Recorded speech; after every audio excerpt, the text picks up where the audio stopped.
Plant tissues. In this video, we will learn about plant tissues. Plant tissues are mainly divided into two groups.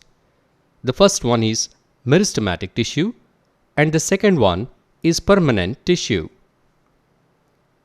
First, let us learn about meristematic tissue. In our body, growth is uniform. That means all parts of our body grow uniformly.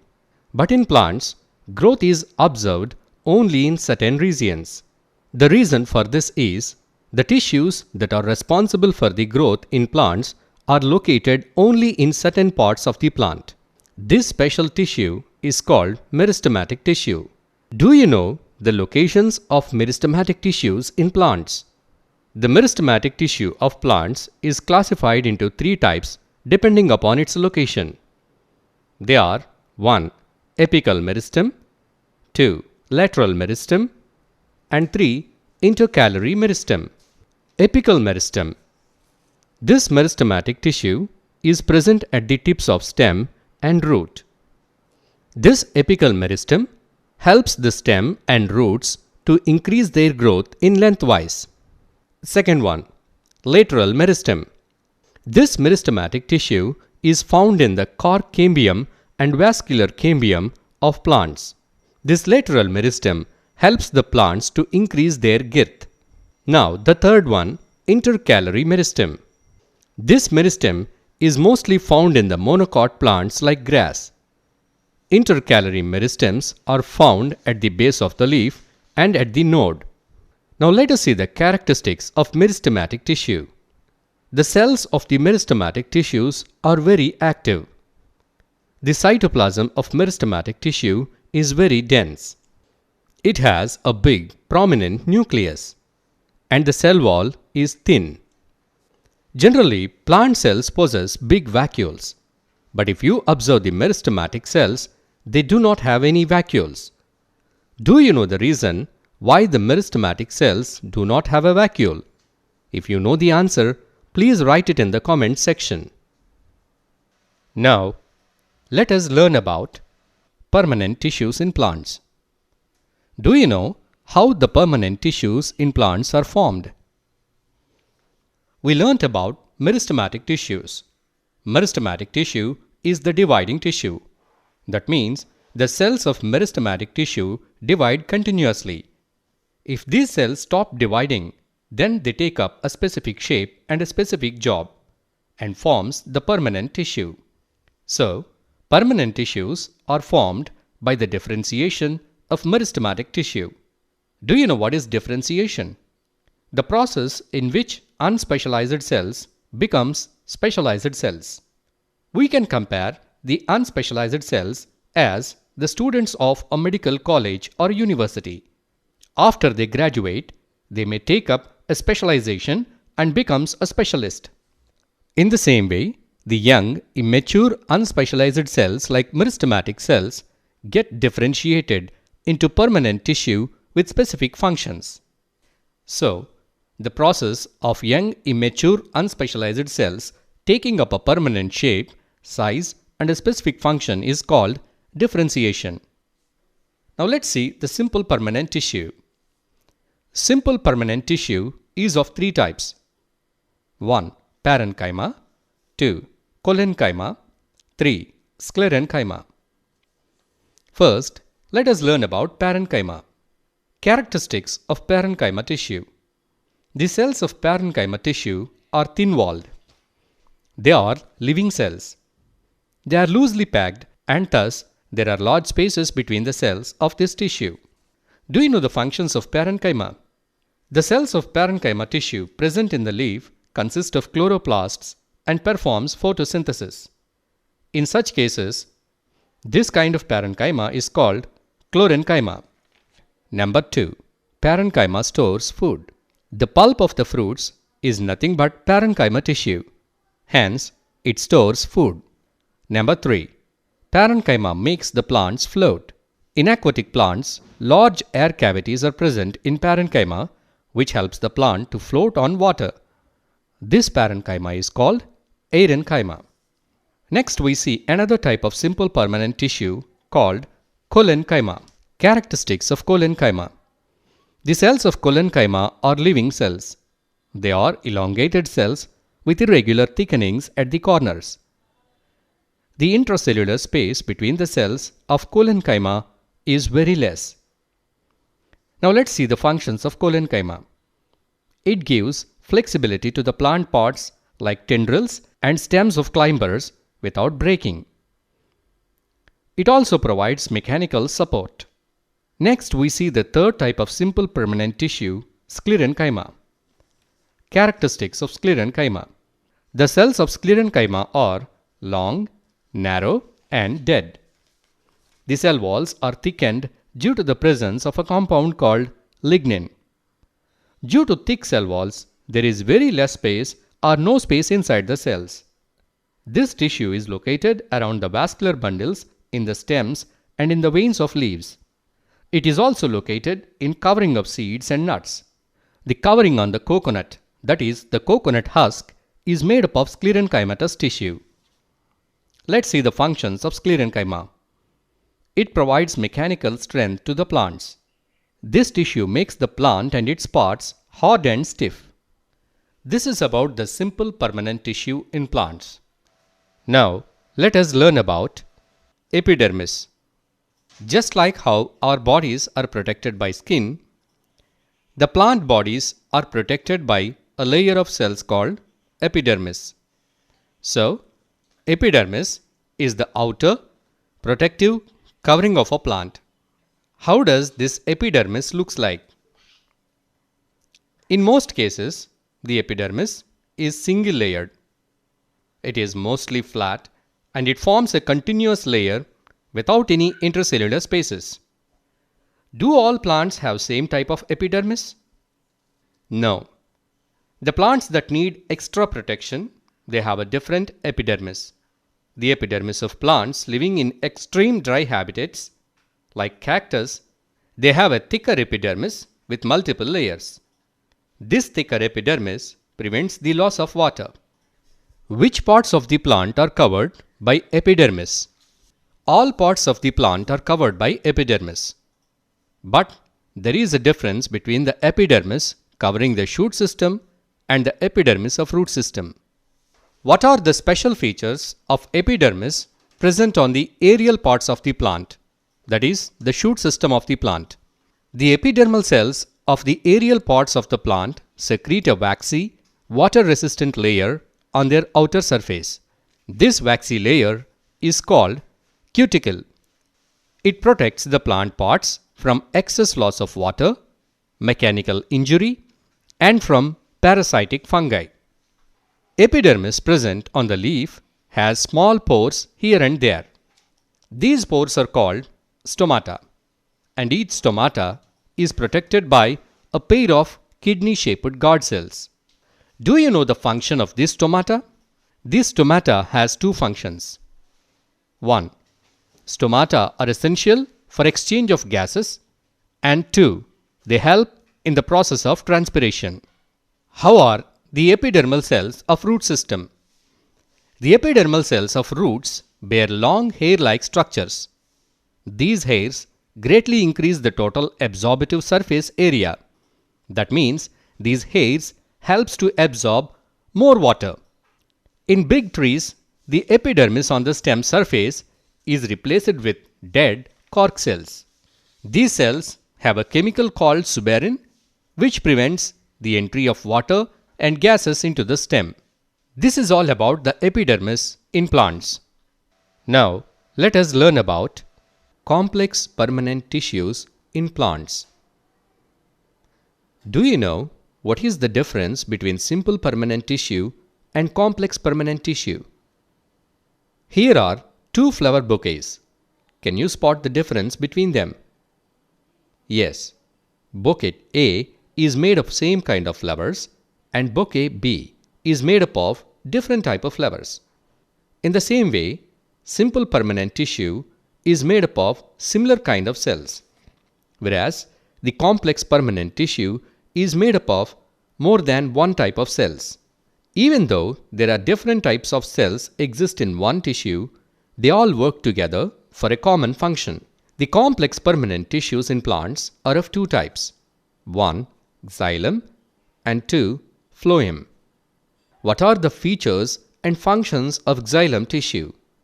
Xylem consists of tracheids, vessels, xylem parenchyma, and xylem fibers.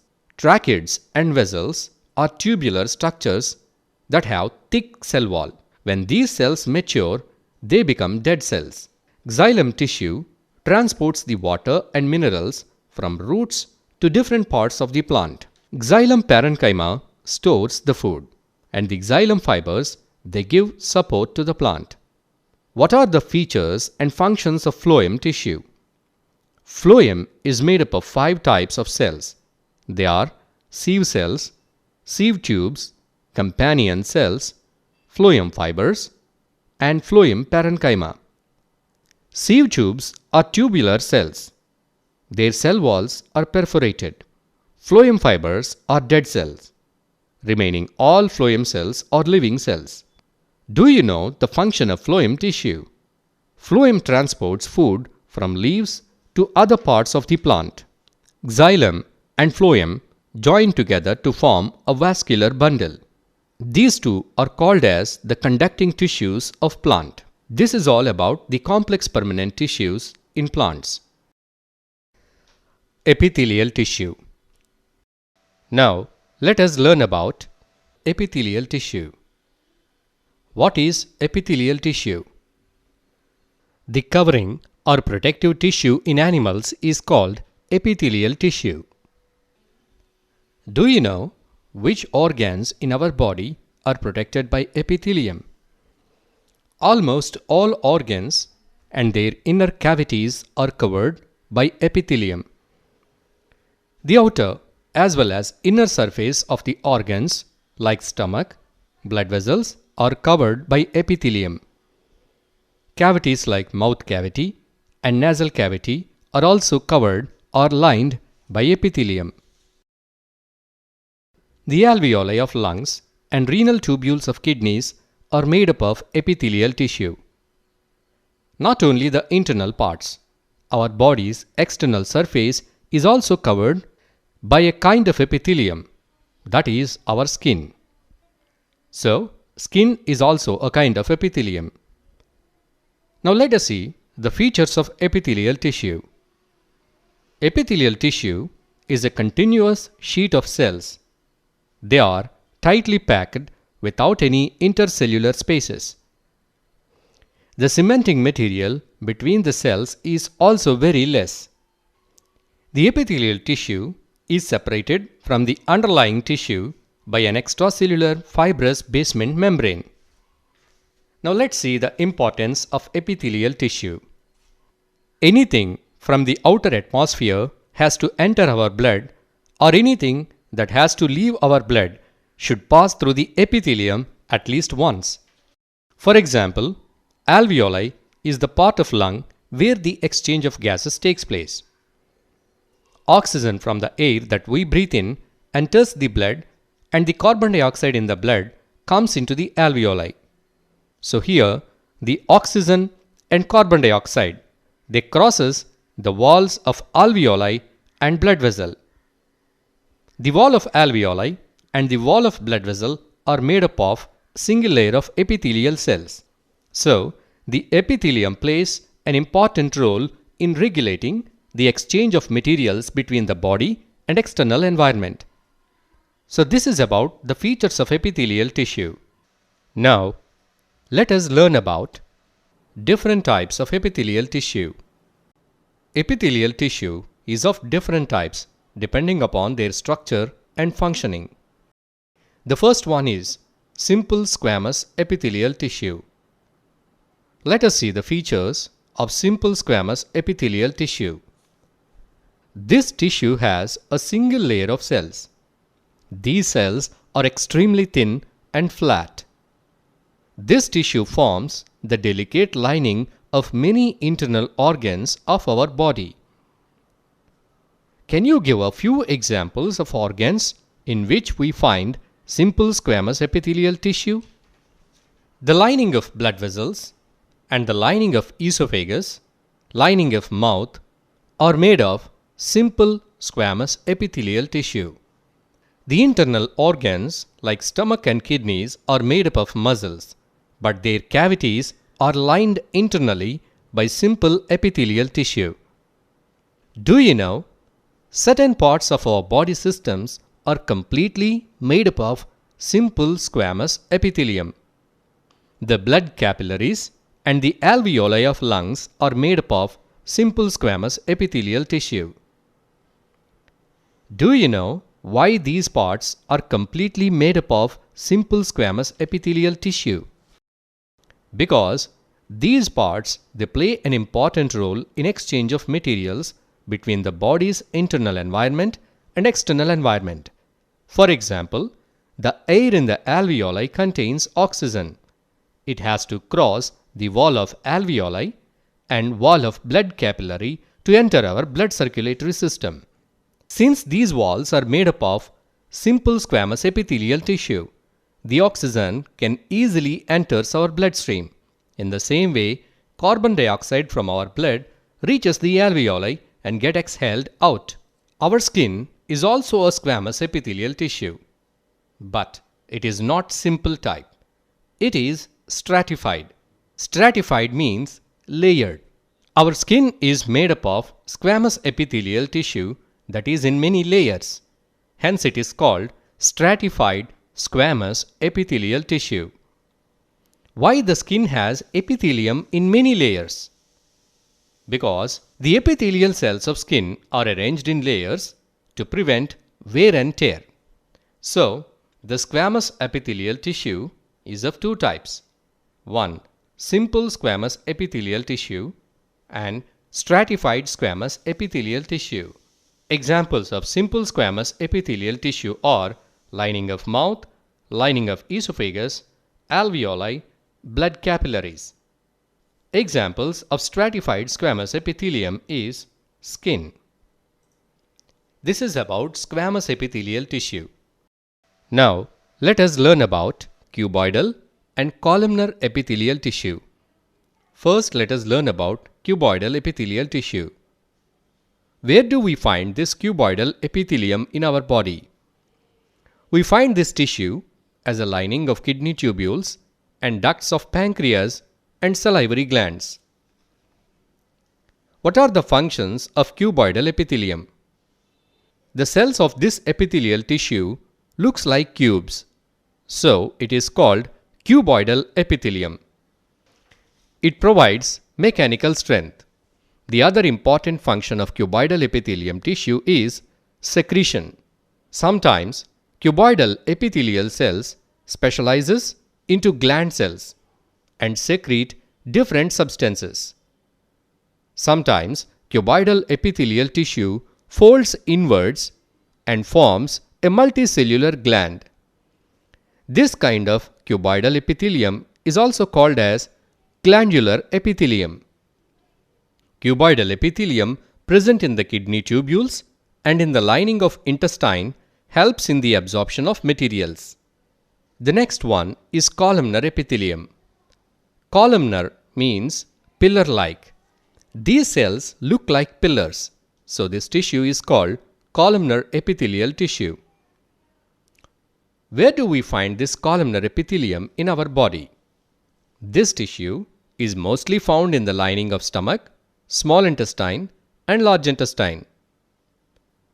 What are the functions of columnar epithelial tissue? The primary function of columnar epithelial tissue is absorption and secretion. The columnar epithelial tissue present in the inner lining of stomach secretes acid, digestive enzymes, and mucus.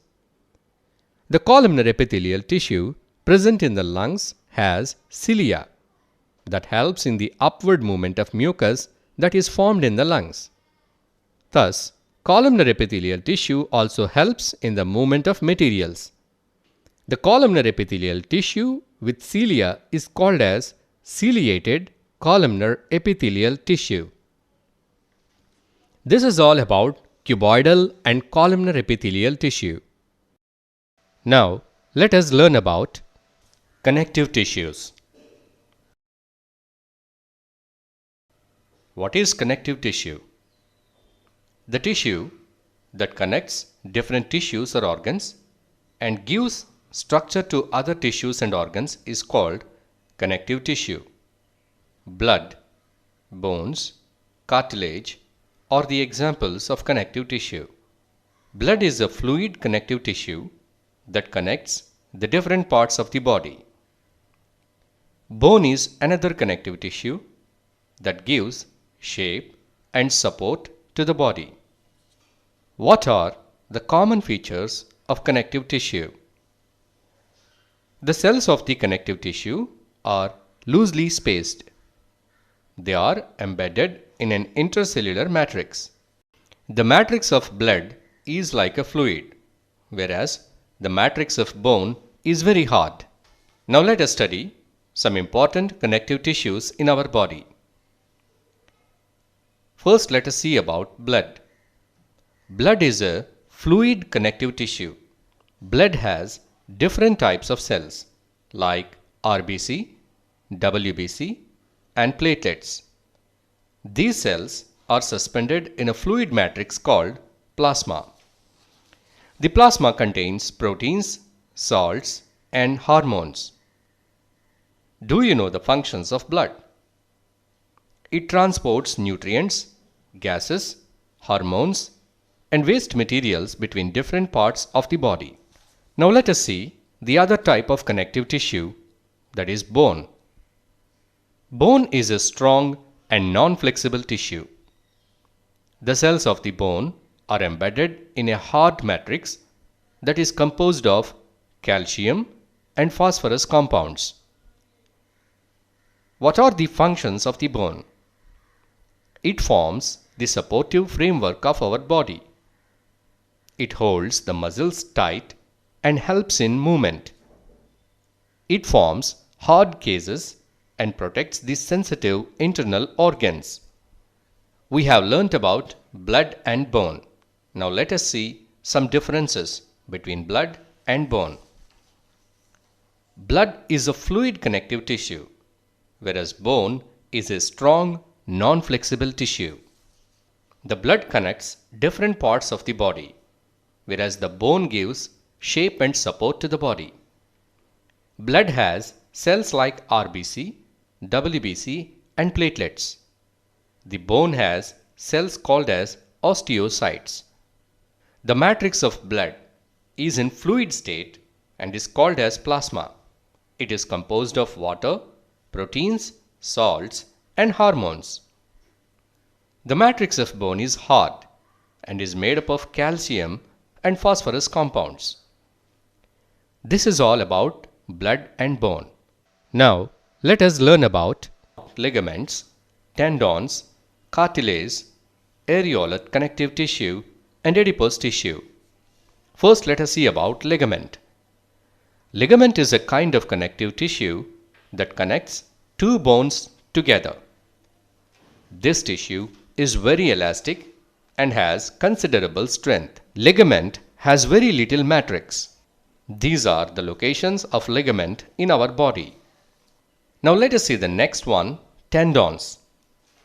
Tendon is a kind of connective tissue that connects the muscle to a bone.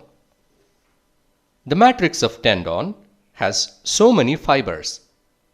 It has great strength and limited flexibility. These are a few locations of tendons in our body. Now let us see about cartilage. We have a soft bone at the tip of our nose, ear flaps, etc. This soft, flexible bone-like material is called cartilage. It is a kind of connective tissue. The cells of the cartilage are widely spaced. The matrix of cartilage is composed of proteins and sugars. The surface of the bones at the joints are smoothened by cartilage. Cartilage is also found in nose, ear, trachea, and larynx. The next one is areolar tissue. This tissue is present between skin and muscles. It wraps the blood vessels and nerves. It is also present in the bone marrow. What are the functions of the areolar tissue? It fills the space inside the organs. It also helps in the repair of the tissues. Now, we will see the another type of connective tissue, adipose tissue. Adipose tissue is found below the skin and between internal organs.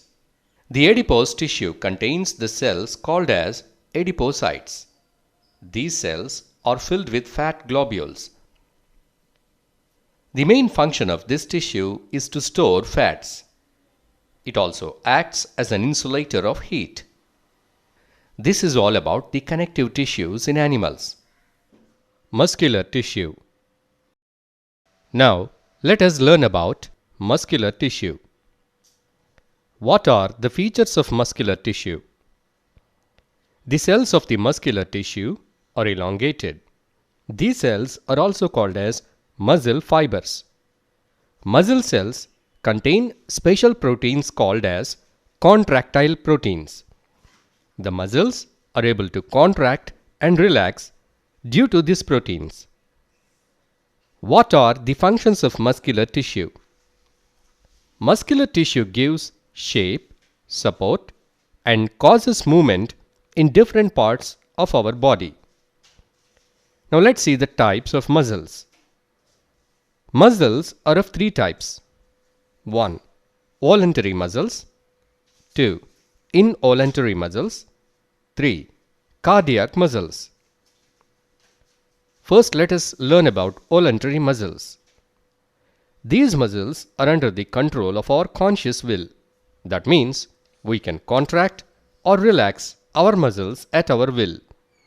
Example, muscles of our hands and legs. Voluntary muscles are also called as skeletal muscles or striated muscles. First, let us know why they are called as skeletal muscles. Because most of the voluntary muscles are attached to the skeletal system and helps in the body movement.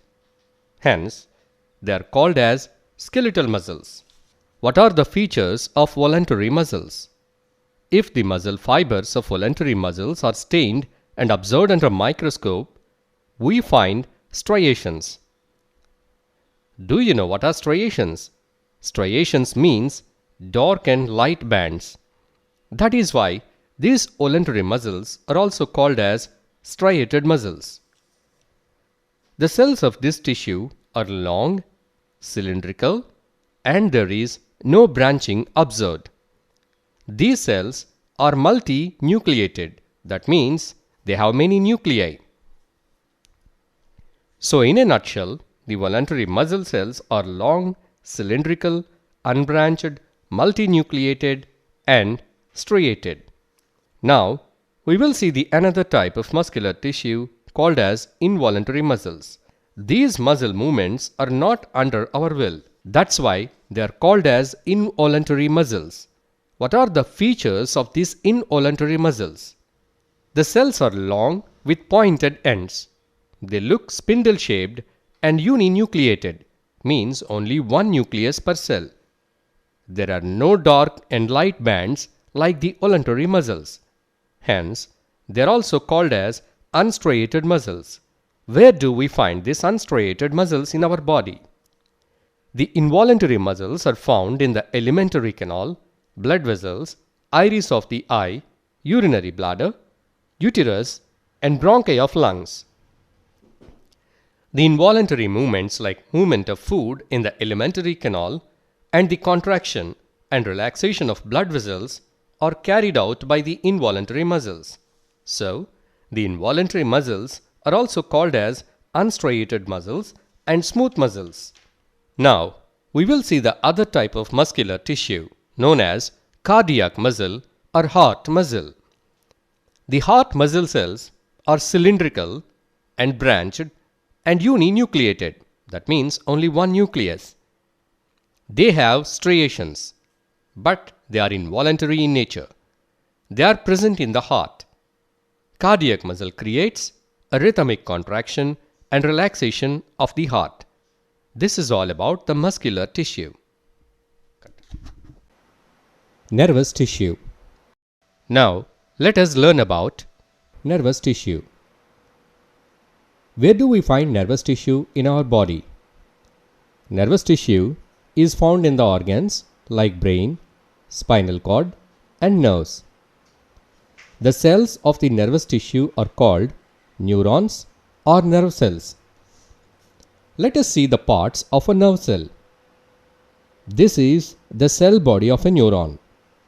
This is the nucleus, and these short processes that arise from the cell body are called dendrites. There is a long hair-like projection or process that arises from the cell body is called axon. What is the difference between a nerve and a nerve cell? Nerve is a bundle of nerve cells. Many nerve fibers bound together by connective tissue and make up a nerve. What is the function of nervous tissue? Nerve cells carry the information in the form of electric impulses. They are also called as nerve impulses.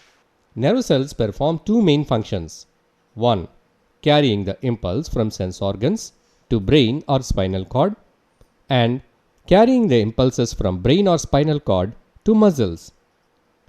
Nervous tissue helps the animals in responding quickly to the stimulus. This is all about the nervous tissue. Thanks for watching. Please like the video. Please share this video with your friends. Please subscribe to Grade Booster channel. Press the bell icon to get all the latest updates. Check the description to find links of other useful videos. Check the end screens for our new videos.